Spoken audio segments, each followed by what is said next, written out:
yang penting adalah menulis itu tidak hanya dilamunkan, tapi langsung kita.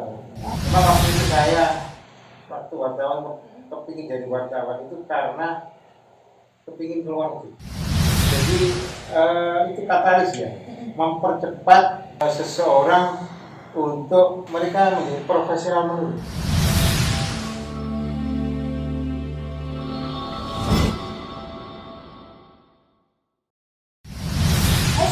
Selamat datang di podcast JC. Perkenalkan, saya Yolanda Maharani. Oh ya, untuk kali ini saya akan membicarakan tentang penulisan dan juga jurnalistik. Tentu ini buat kalian sahabat pustaka yang sedang belajar untuk menulis ataupun belajar tentang dunia reporter gitu, bisa pantengin terus podcast kali ini. Oke, kali ini saya berkesempatan beruntung sekali bertemu dengan narasumber yang sudah malang melintang di dunia penulisan dan juga jurnalistik. Oke, langsung saja kita sambut Pak Gatot Susanto.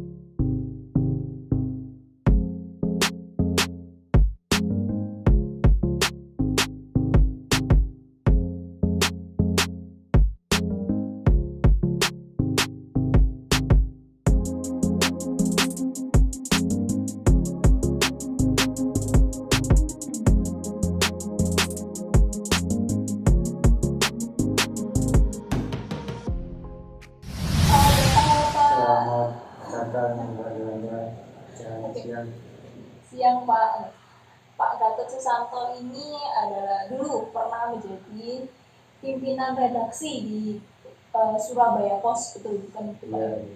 Kalau buat sahabat pustaka nih yang belum tahu Surabaya Post itu media apa, dulu Surabaya Post adalah media yang cukup besar, bahkan sampai ke Indonesia bagian timur ya Pak ya. Yeah. Seterkenal itu gitu. Dan Pak Gatot ini yang menjadi pimpinan redaksinya, tentu kan pengalamannya udah gak main-main di bidang jurnalistik. Kita langsung tanya aja ya Pak ya. Pengalaman apa sih Pak yang menarik selama berapa tahun Pak menjadi seorang reporter atau terjun di dunia jurnalistik? Jadi reporter, saya lupa tahunnya, cuma sekitar 20 tahun, 25 tahunan. Sekitar 20 sampai 25 tahun sudah malang nih. Berarti udah banyak pengalaman yang ya sangat banyak, macam-macam. Jadi gini Mbak Yolanda, intinya memang di kesukaan menulis. Udah suka. Jadi sejak kecil suka menulis, apalagi ketika kita mahasiswa dibiasakan menulis. Sehingga di antara pilihan menulis itu yang paling terkenal waktu itu adalah menjadi wartawan. Jadi karena pada dasarnya udah memiliki kecintaan terhadap menulis ya Pak ya. Jadi udah karena pada saat itu menulis sendiri identik atau dijuruskannya ke reporter atau ke jurnalistik itu sendiri gitu. Nggak harus menulis jurnalis, cuman untuk menyalurkan bakat menulis salah satunya adalah jurnalistik. Tapi banyak hal untuk mengekspresikan ide-ide kita, gagasan kita itu ditulis menulis. Bisa mungkin puisi dan macam-macam. Cuman kalau jadi reporter kan kita langsung menjadi profesional, langsung dapat penghasilan dan macam-macam, pengalaman macam-macam, perkenalan banyak orang, bisa keluar negeri macam-macam. Memang waktu itu saya waktu wartawan kepingin jadi wartawan itu karena kepingin keluar negeri. Alasannya karena ingin melancong keluar negeri. Iya. Saat saya bebas saya hanya kesempatan itu ke Malaysia, lalu ke Cina. Ini betul apa Pak pada saat itu untuk terbang ke Malaysia? Ya, itu kegiatan di Cina, aktivitas kebudayaan, aktivitas apapun yang ada di Cina. Ada nggak sih pengalaman menarik mungkin waktu meliput ke luar negeri atau yang di Indonesia sendiri, ada ini liputan paling berkesan gitu dari Pak Hasim? Kalau liputan di Malaysia, itu saya lakukan waktu di Surabaya Post itu kita membandingkan bagaimana antara Malaysia dan Indonesia dalam mengelola negara. Misalnya dalam mengelola pariwisata, saya tidak tahu mengapa Indonesia agak ketinggalan sedikit dengan Malaysia waktu itu ya. Padahal Malaysia itu banyak belajar dari kita. Sekarang di Malaysia ada sistem print dan itu belajar dari Indonesia. Iya, di Indonesia sudah menerapkan itu. Di sini malah sistem print malah gak ada ya. Sudah pernah ada gitu Pak. Iya, artinya nggak begitu diterapkan lagi, giatkan lagi. Tapi di Malaysia itu menjadi kunci untuk mengamankan lingkungan di sana. Lalu kita mengunjungi pabrik chip, teknologi semacam apa? Iya, chip-chip itu di Malaysia sangat maju dan waktu itu kita belum. Apalagi dengan di China sangat maju dalam itu. Iya, ibaratnya kan untuk saat ini sendiri banyak teknologi yang dibuat di China itu tadi. Iya. Nah, dengan kita menuliskannya semua pengalaman kita di sana, pengetahuan kita di sana, ngomong sama orang-orang sana, sumber A1 sana, itu kita tuliskan dengan baik sehingga tersampaikan kepada pembaca kita di Indonesia. Sehingga kita bisa bicara, belajar langsung dengan orang-orang yang ada di sini. Untuk di Indonesia sendiri kan tadi di Malaysia karena Bapak bisa membandingkan kan untuk budaya, teknologi, begitupun di Cina. Untuk di Indonesia sendiri pengalaman apa sih Pak yang menarik gitu waktu itu kan? Di Cina itu waktu itu masih ramai-ramainya bom Bali misalnya, sehingga maksimum security-nya tinggi. Misalnya di Bandar itu nama Amrozi sangat terkenal ya. Karena bertepatan dengan ada kejadian bom Bali. Sehingga ada bukan hanya Amrozi, Lamongan sangat terkenal juga. Ketika ada orang yang di situ tercantum alamat Lamongan langsung disisikan. Langsung diperiksa. Diperiksa intensif. Ada teman itu yang namanya Islam langsung disisikan. Itu maksimum security.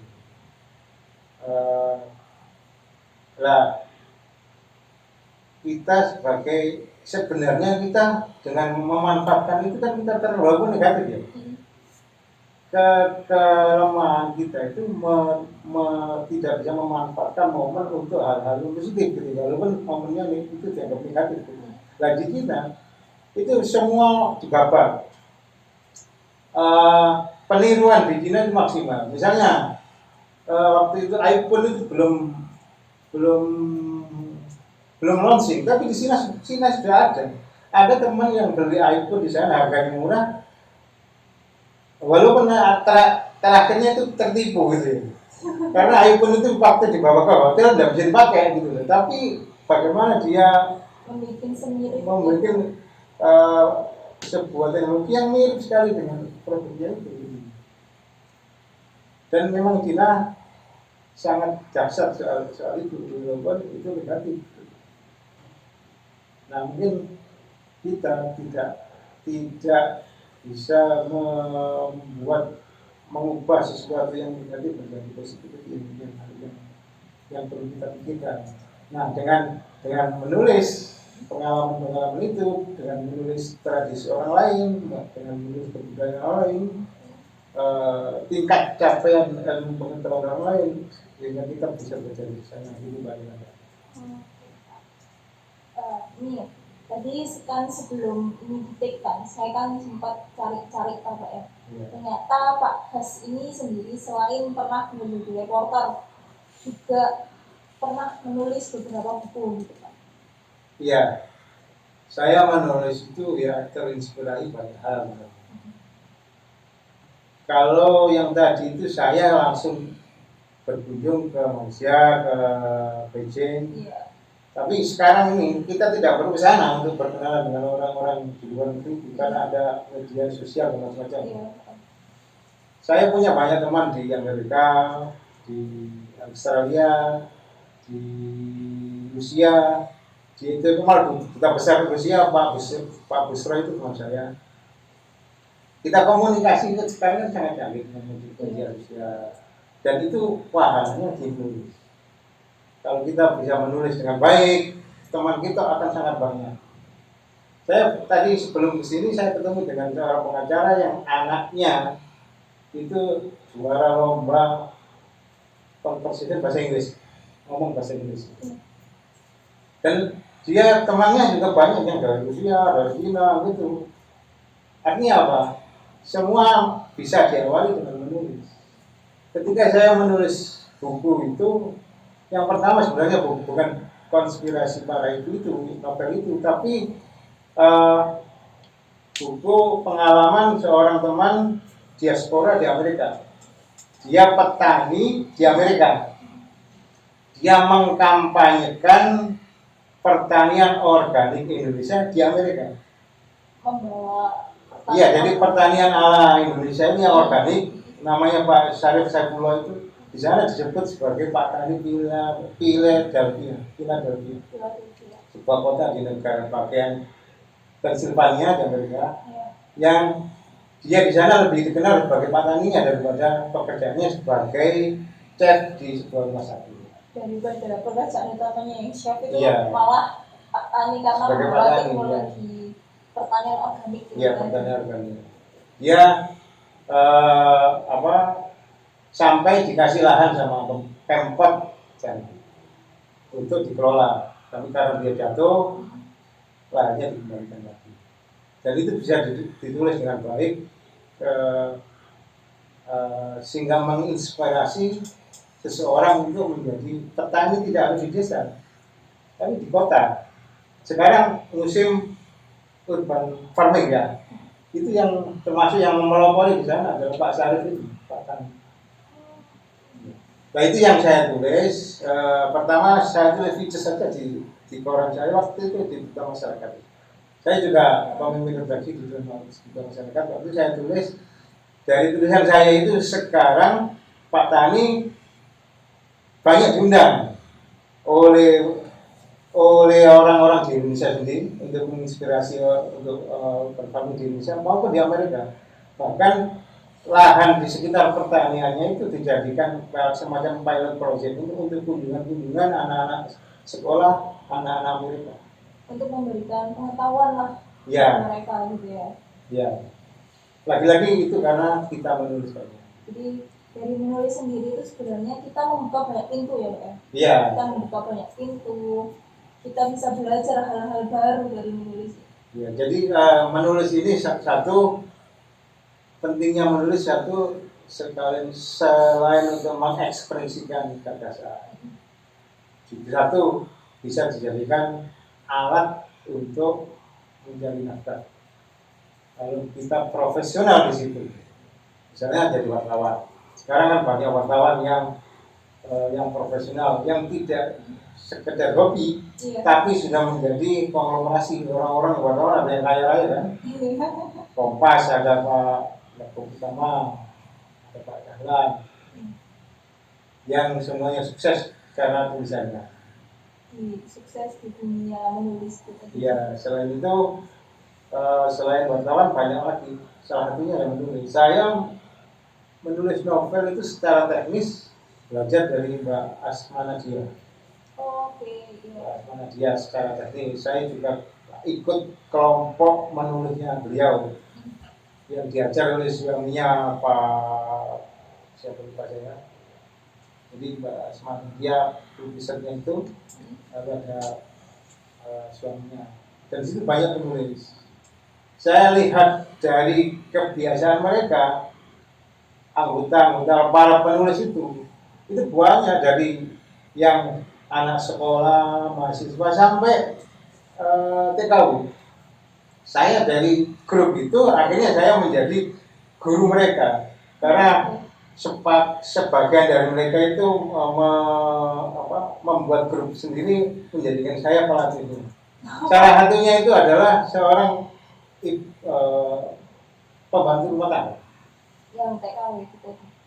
Ada TKW, ada pembantu rumah tangga biasa yang ada di Indonesia. Yang satu Mbak Linda itu orang Hongkong, itu sekarang malah canggih menulisnya. Walaupun dia TKW sekarang ada temannya Mbak Linda sama temannya lagi sekarang S2 di Hongkong. Nah, kebiasaan menulis itu tidak hanya buat hobi saja, tapi bisa dikomersialkan, diprofesionalkan. Nah, mereka memang terobsesi karena para perempuan terobsesinya ke banyak dia kan. Iya. Dan beliau bukunya sangat banyak dan banyak yang bestseller. Iya, apalagi kan Mbak Asma juga novel-novelnya yang romansa juga. Iya, banyak yang diangkat berhasil difilmkan ya. Gitu kan. Oke. Sejauh ini nih bagi Pak Gatot sendiri, menulis itu bagi Pak Gatot itu apa sih? Saya lebih ke ekspresi. Cara mengekspresikan. Ya, untuk mengekspresikan diri. Saya dulu kalau nulis itu teman-teman kan heran, saya nulis di HP. Ketika semua orang belum pernah nulis di HP, saya nulis novel, nulis cerpen itu, lalu saya kirim ke Wattpad. Ada Wattpad ya? Iya. Saya kirim ke Wattpad gitu ya. Nulis apa pun lah, nulis puisi kan, kirim ke Wattpad. Lalu di Gramedia juga ada, lalu di WK itu ya. Gramedia, Written, GWC kan, pokoknya tempat menulis yang disediakan oleh Gramedia. Boleh juga di situ, sehingga kita punya semacam penggemar gitu. Bahkan Gramedia itu ada kontes. Kalau viewer pembacanya banyak gitu ya, terbit sama Gramedia. Tadi Pak Gas juga sempat bilang kalau Pak Gas ini merupakan penulis di Wattpad nih. Ya. Nah, sekarang kan banyak kaum milenial yang lagi ibaratnya suka banget sama Wattpad, dan juga sekarang penulis Wattpad sendiri itu banyak bukunya yang diterbitkan bahkan difilmkan. Ya. Sampai sekarang gimana sih Pak Gas menanggapi platform digital seperti Wattpad atau Storyal.co itu bagaimana? Jadi itu katalis ya, mempercepat seseorang untuk mempercepat mereka menjadi profesional menulis. Jadi di Wattpad, di Storia, di situ mereka saling interaksi. Di situ ada penulis terkenal, ada penulis yang baru menulis. Ya, di situ ada penulis sejarah, ada penulis romansa, macam-macam ya. Sehingga kita bisa belajar dari mereka, membaca dan belajar ya. Kita juga menulis, dan ketika menulis itu direspon oleh mereka, dikritik, dibully nggak apa-apa, dikritik yang banyak itu mengkritik, yang membuli, tapi ada yang membuli, tapi nggak apa-apa kita dibully, asal kita meresponnya dengan baik. Kita belajar bahasa mereka, kita belajar membuat karakter. Kali ini novel ya, kan banyak semua ada di Wattpad dan macam-macam itu. Jadi platform digital di dalam dunia kepenulisan dan buku itu katalis mempercepat kita untuk berproses dalam menulis itu. Cuman kadang-kadang saya agak tidak suka itu karena yang mereka kejar itu lagi-lagi soal uang. Iya, terus. Artinya mereka dengan segala sama dengan YouTube, dengan segala cara agar followersnya banyak, macam-macam. Dengan ada yang menulis 18 plus itu kan, karena yang followernya banyak, macam-macam, dan itu karena itu di ruang terbuka. Akhirnya kan kita nggak bisa nonton, siapa pun bisa membaca. Itu yang saya kurang suka sih. Tapi sayangkan dari sisi iya. Tapi Wattpad tetap sangat positif lah untuk kita menulis. Tapi tidak hanya Wattpad. Di Asma ada grup Facebook yang juga semua orang bisa menulis di situ, bisa dikomentari. Ada di Twitter ada tweetnya itu kita bisa. Jadi platform digital manapun bisa, apapun yang bisa kita pakai belajar gitu ya. Mempercepat kita lebih canggih lagi untuk menulis itu. Ya, jadi yang penting adalah menulis itu tidak hanya diramunkan, tapi langsung dilakukan. Iya, harus melakukan. Menulis apa aja? Menulis novel, macam-macam. Kalau di Wattpad saya punya novel 2 yang belum selesai itu K-pop sama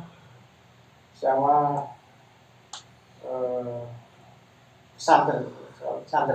Satunya K-pop. Jadi saya menceritakan orang Indonesia yang justru dari idola K-pop. Oke. Jadi buat para sahabat pustaka bisa dicari di Wattpad tulisannya Pak Das, K-pop dan pesantren itu sendiri. Ya, akunnya Gatot Susanto. Akunnya Gatot Susanto. Jangan lupa di follow juga, dikasih bintang yang banyak. Iya. Dikritik juga gak apa-apa, dikritik. Memberi masukan ya Pak ya. Iya. Oke. Di samping itu kan pemerintah saat ini kan juga menerapkan literasi gitu kan. Tapi kan untuk kita nih para kaum milenial itu kadang itu malas Pak ya. Malas dalam arti kalau kita disuruh membaca atau menulis dalam bentuk ibaratnya buku gitu, kita malas kalau baca harus bawa ibaratnya otong-otong. Kalau 10 novel ya 10 novel nih kita otong-otong gitu kan. Iya. Tapi kalau sekarang kita lebih memilih itu tadi platform digital. Jadi kita membawa atau menyimpan dalam bentuk kebanyakan PDF atau bisa dari aplikasi itu sendiri.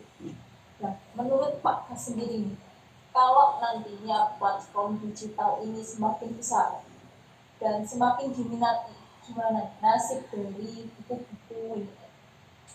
Jadi buku itu sama dengan koran sebenarnya tidak tergantikan.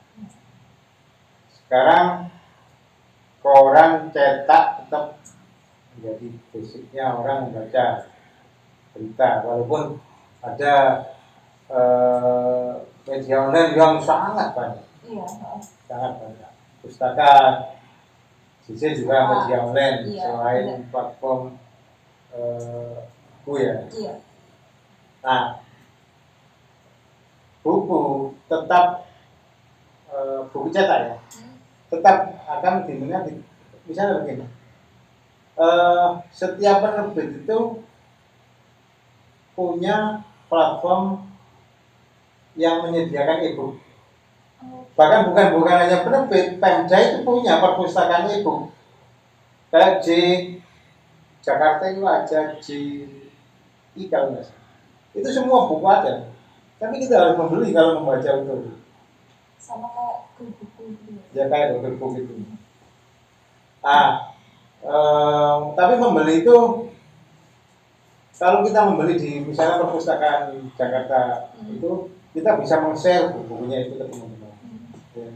Dan itu bukunya lengkap itu bisa kerja penerbit apapun bisa kerja sama dengan mereka gitu. Nah, tapi Kompas setiap kali launching buku itu dibanjiri orang. Mbak Asma ini kan punya publisher itu. Asma dia kalau nggak salah Asma di House Publishing kali ya. Itu kalau bikin acara launching buku cukup banyak bahkan inden. Kemarin yang Delistari yang terbaru itu apa itu sebelum di launching bukunya sudah terjual. Yang karena sistem PO tadi. Ya, PO itu ya. Berarti kan buku cetaknya masih nomor 1. Jadi meskipun platform digital nanti akan semakin besar, buku ini nggak bakalan tergantikan. Kayaknya masih tetap mungkin tergeser sedikit lah. Tapi tetap punya pasarnya sendiri. Ya, pasar. Karena apalagi kalau ada kalangan yang boleh. Ada gimmicknya seperti itu. Ada sesuatu yang memorable lah. Iya, ada perpustakaan bisa dipamerkan misalnya ya tamunya karena jajan. Saya pernah dapat tanda tamunya penulis ini loh. Iya. Gitu. Jadi tetap nomor 1 yang selain kebiasaan membaca, ya ini proses juga ya, kebiasaan membaca mungkin nanti lebih familiar di jagat ya, cuman tidak semua orang enak di situ. Oke, Pak. Untuk karena hobinya atau ketertarikan Pak sendiri di dunia menulis ya Pak ya, apa sih Pak yang sudah Bapak berikan atau kontribusi yang sudah Bapak berikan di kota Surabaya atau provinsi Jawa Timur atau mungkin di negara Indonesia sendiri yang sudah Bapak berikan? Ya kalau menulis itu intinya adalah kita menyemangati, menginspirasi. Setiap penulis itu selalu berpikiran itu. Ketika kita menulis, bukan bahkan belum menulis ya, bahkan kita mencari angle, menyusun penulisan itu sudah kita berpikir bahwa tulisan kita akan menginspirasi seseorang untuk maju, untuk kreatif, inovatif, macam-macam itu pikiran kita. Saya pernah sangat senang ketika pernah juara lomba menulis di Kementerian Sosial tahun berapa itu, lama sekali. Itu saya nulis tentang tempe penyet. Jadi bagaimana tempe penyet itu menggerakkan ekonomi bukan hanya orang Sidoarjo tapi banyak di Surabaya. Iya. Ada di mana waktu tempe penyet dan saya kebetulan juara di Surabaya. Dari tema yang sesimpel itu. Iya, tempe penyet. Ya. Karena setiap hari saya pulang malam dari kerja di kantor Surabaya Pos itu yang di Tais, pulang mampir makan di tempe penyet. Itu kok banyak gitu. Padahal tempe penyet, hanya tempe penyet ya. Sederhana itu. Iya, selanjutnya dikasih macam-macam ya, tapi waktu itu hanya tempe penyet. Dan banyak teman yang menulis itu untuk menggerakkan masyarakat. Kita tahu selain membaca, anjuran dari Nabi kan membaca. Lalu Sayyidina Ali menyarankan jangan membaca tapi juga menulis. Karena ilmu itu akan menjadi langgeng, akan menjadi legasi, menjadi warisan dengan ditulis itu. Karena ada bukti fisiknya yang bisa diturunkan. Iya, ada bukti fisiknya, ada coba bayangkan kalau ada yang nulis buku baca. Iya. Nggak ada yang bisa diceritakan gitu.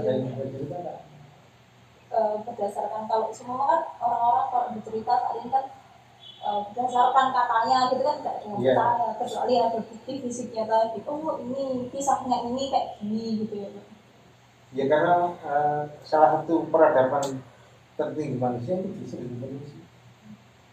Jadi Pak sendiri telah berkontribusi ke negara ini dengan memberikan inspirasi untuk para ibaratnya para milenial atau penerus selanjutnya ini untuk terus menulis agar ya bisa ada sesuatu yang berkembang gitu ya Pak ya. Kalau dari sisi pejuang gitu, kan ada pejuang yang memakai pena sebagai senjata. Ada pejuang yang memakai pamor itu, ada yang pena. Saya lupa namanya yang sekarang sedang diajukan untuk pahlawan nasional. Ini seorang wartawan yang mereka berjuangnya dengan menulis. Iya, dengan menulis. Membawa dia sebagai pahlawan nasional. Selain letusan senjata dulu di dalam perjuangan itu, yang ditakuti para penjajah itu ya tulisan, pamflet, juga masyarakat sendiri waktu didirikan pertama itu adalah ya termasuk dalam konteks perjuangan.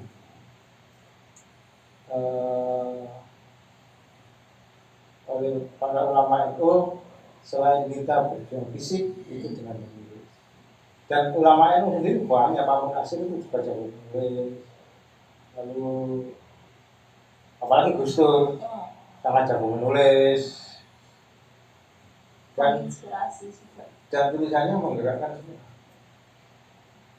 Jadi menulis itu intinya harus menggerakkan, tidak boleh yang keras-keras itu. Tadi dia yang buatkan dia. belas itu ya Pak ya. Iya.